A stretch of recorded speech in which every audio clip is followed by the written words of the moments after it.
So today what I'd love to talk about is the magic word. And what is that magic word? That magic word is attitude.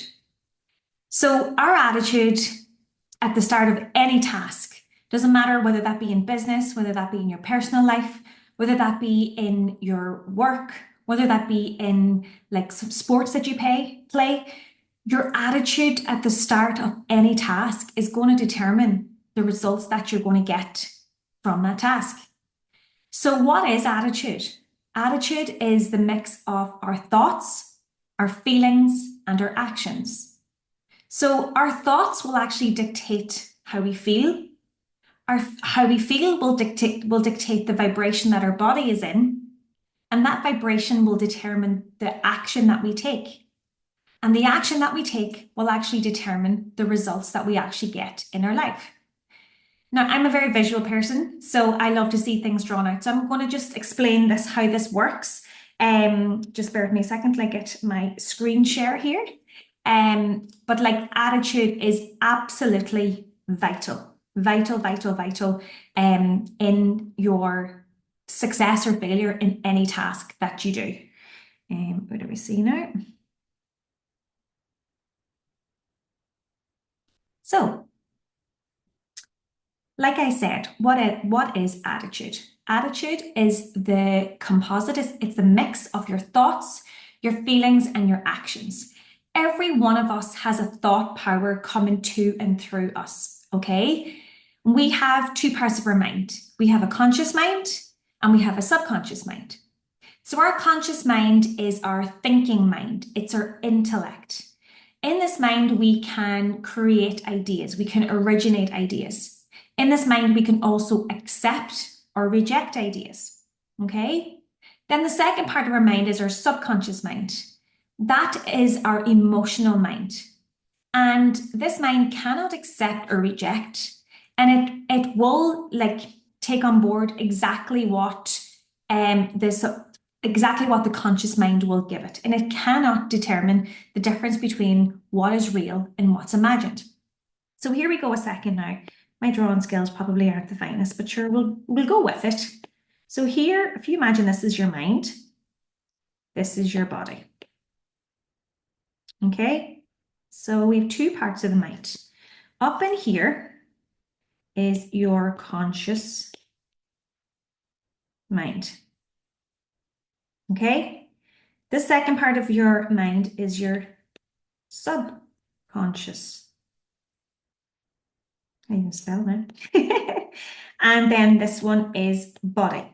Okay, so like I said, your conscious mind is your thinking mind.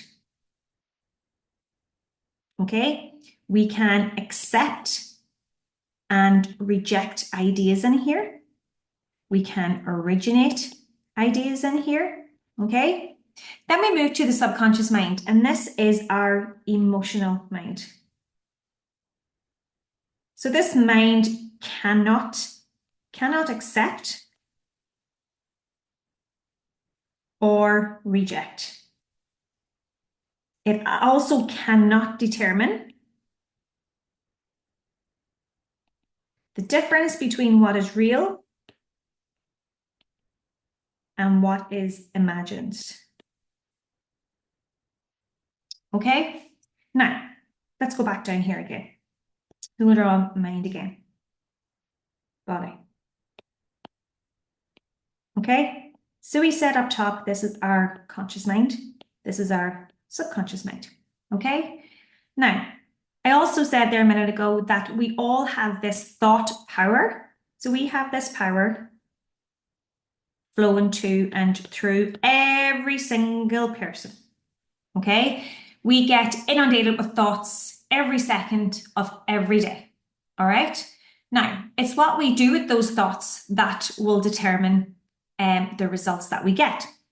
Okay, and here is what we call like the gatekeeper. All right, so then this again, like I mentioned earlier, is going to be, change the color here. So this is where we get our thoughts in here. So we're thinking mind. Okay, those thoughts then come down into the subconscious mind and they're translated into feelings.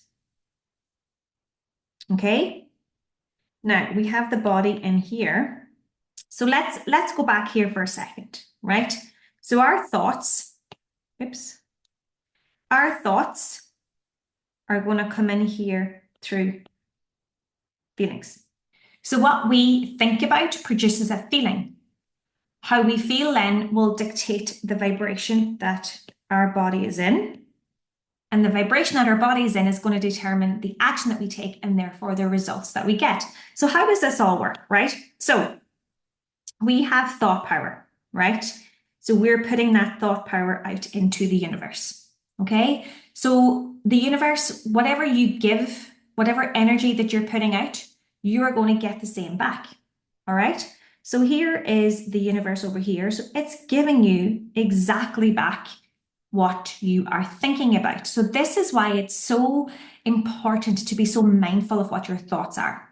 So are your thoughts based on what you want, or are your thoughts based on what you don't want?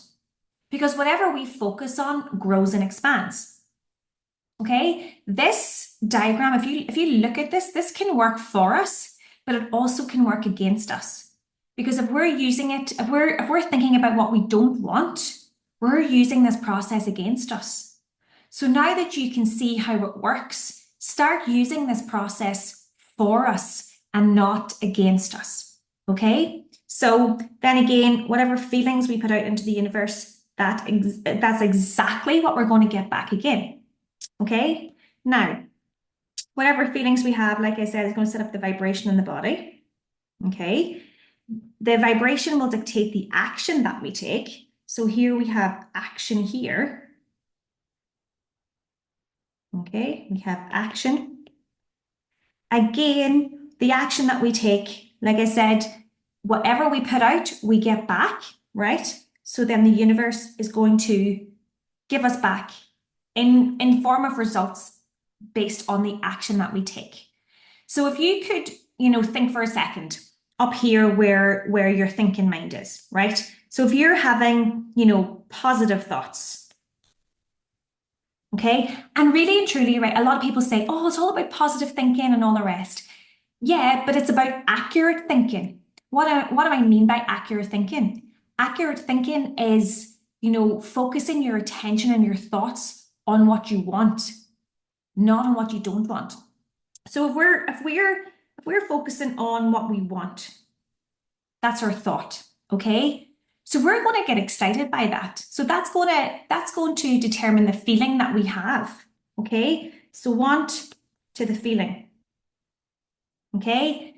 Again, we're going to be in a good vibration. We're going to take great action, and we're going to start to get the results back from the universe that we put out.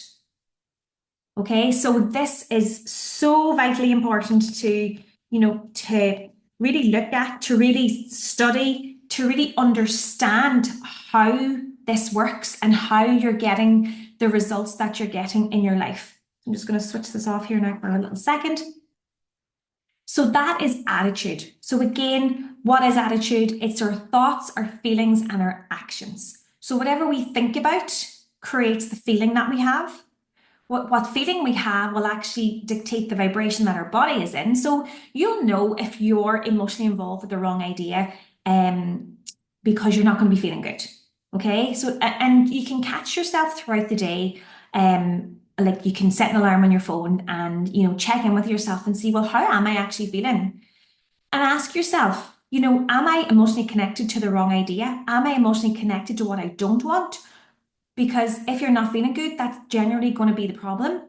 But if you're excited, if you're, doing what it takes in order for you to achieve your goal, then you're going to be excited. So therefore, the vibration that your body is in, you're going to be taking the correct action towards your goal. And then the conditions, the circumstances, and the environment will all change in order for you then to get the results that you are looking for. So catch yourself. And the thing about it is, it's not about, thinking about what you want 100% of the day, because, it's going to take practice, it's going to take time. We have to train our minds exactly how we train the muscles in the gym, exactly how we train for a marathon, exactly how we train, for anything. Our mind is exactly the same. Our mind is also a muscle, so our mind has to be trained. So long as your dominant thinking is based on what you want, you're going to start to see results. So that's tipping the scales at 51% versus 49% based on what you want. And every day, focus on becoming 1% better. Just 1% better every single day and compound it over time. That's going to make a massive, massive difference. So every day, celebrate your wins. Because like that again, your small wins are going to compound up. And in a couple of months' time, in 90 days' time, those small wins are going to compound into massive wins. So keep a check on how your attitude is, how you're thinking, how you're feeling, and how you're acting. And then after seeing that diagram, you understand how you're getting and why maybe you're getting the results that you're getting in your life. But it's an easy fix. So we start thinking about what we want. We make that our dominant thought. We auto-suggest our goal every single day, numerous times a day, over and over and over again, until that goal becomes a desire. That desire is in our subconscious mind. So whenever we have that desire, whenever we have that feeling, that desire then is not just in our subconscious mind, but it's in the universal subconscious mind. So the universe conspires to help make your goal a reality. So today, be mindful, and for the next couple of days, be mindful of what am I thinking about? Because like I said, your attitude at the start of any task, it does not matter what it is, whether it be your personal goal, whether it be your business goal, whatever it is for you, your attitude at the start of any task will determine the results that you're going to get from that task.